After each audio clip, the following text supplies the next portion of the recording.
Assalamualaikum warahmatullahi wabarakatuh. Halo pemirsa Dakau TV. Apa kabar semuanya? Mudah-mudahan kita diberi kesehatan dan kelancaran di dalam menjalankan aktivitas kita sehari-hari. Salah satu perbincangan hangat warga negara baik di dunia maya, para warganet, netizen, dan juga warga negara Republik Indonesia yang berada di luar dunia maya atau dunia nyata, memperbincangkan mengenai pro dan kontra soal jabatan presiden 3 periode. Memang kalau ingat-ingat soal jabatan presiden ini sepertinya sudah cukup selesai diperbincangkan begitu ya, karena Undang-Undang Dasar memang membatasi jabatan presiden itu, terutama setelah Undang-Undang Dasar itu diamandemen begitu oleh MPR, hanya dibatasi 2 periode atau 10 tahun. Tetapi ada beberapa pihak yang mencoba untuk menggulirkan isu, menggoreng, ini juga termasuk menggoreng, tetapi tidak menggoreng minyak goreng, tapi menggoreng isu soal jabatan presiden yang lebih dari 2 periode. Ini kemudian menimbulkan pro dan kontra, baik setuju maupun yang tidak setuju, yang menolak maupun yang menerima. Nah, tentu saja hal ini menyita perhatian publik. Kenapa? Karena hari-hari ini perbincangan di berbagai media sosial juga banyak menyoroti soal jabatan presiden 3 periode ini. Gitu.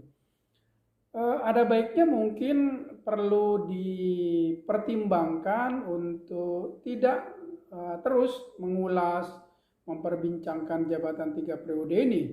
Karena ini akan menghabiskan energi bangsa hanya untuk memperbincangkan sesuatu yang sudah selesai aturan dan regulasi serta kebijakannya di dalam Undang-Undang Dasar begitu.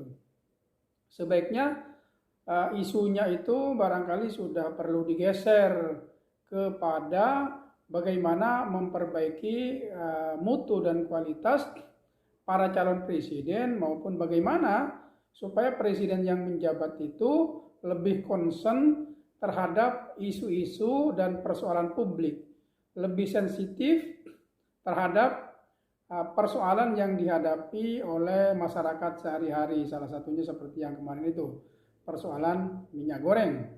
Tetapi memang kekuasaan bagi siapapun, apalagi bagi orang yang berkuasa, itu selalu menarik untuk terus dipertahankan.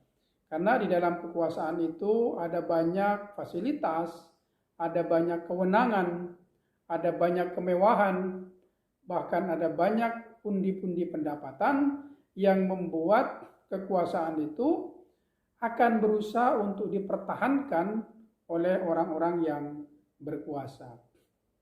Dan ini akan menjadi perbincangan yang terus akan dikulik-kulik terus begitu ya, dikulik-kulik terus oleh para pihak baik yang setuju maupun menolak. Kenapa? Karena ada beberapa ketua umum partai politik yang bersifat ambivalen begitu dalam kehidupan politiknya.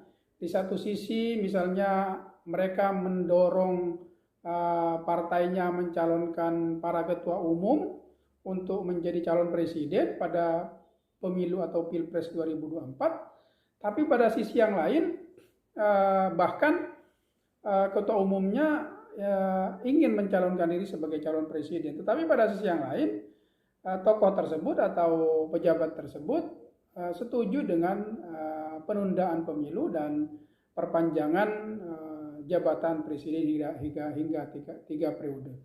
Begitu pula dengan pejabat yang lain yang mengatakan secara terbuka di depan publik bahwa memiliki data atau big data yang menyatakan bahwa 100 juta lebih penduduk di Indonesia itu menyetujui presiden 3 periode. Dan ini sesuatu yang menghabiskan waktu dan energi, wasting time begitu bagi publik di tanah air. Karena memang kalau kita ingin memperbaiki regenerasi kepemimpinan, maka perlu ada limit time atau waktu yang terbatas, dan itu di beberapa negara demokrasi yang sudah dewasa itu hanya dibatasi 2 periode. Salah satu presiden yang cukup fenomenal di Amerika Serikat, kalau tidak salah namanya George Washington waktu itu, dianggap orang yang paling berhasil dalam memimpin Amerika, pernah digoda juga oleh orang-orang yang kuat di sekitarnya untuk menjabat presiden lebih dari 2 periode. Tetapi dia kemudian menyatakan ini akan menjadi presiden buruk bagi Amerika dan demokrasi Amerika pada masa-masa mendatang jika saya tetap menjabat lebih dari 2 periode. Inilah legasi atau warisan yang perlu dilestarikan, bahwa kekuasaan itu memang harus dibatasi, termasuk otoritas dan juga waktunya. Kalau tidak, maka dia akan menjadi pemerintahan yang otoriter, bahkan berpotensi menjadi pemerintahan yang tidak mudah dikontrol dan tidak terbatas. Mudah-mudahan isu dan perbincangan mengenai presiden 3 periode ini akan mereda seiring dengan semakin dekatnya pemilu 2024. Terima kasih. Kita sudah memperbincangkan dan mengulas berita di Dakau TV. Pemirsa Dakau TV, demikian saya cukupkan. Terima kasih. Kita akan berjumpa lagi pada ulasan berikutnya pada topik-topik yang lain. Wassalamualaikum warahmatullahi wabarakatuh.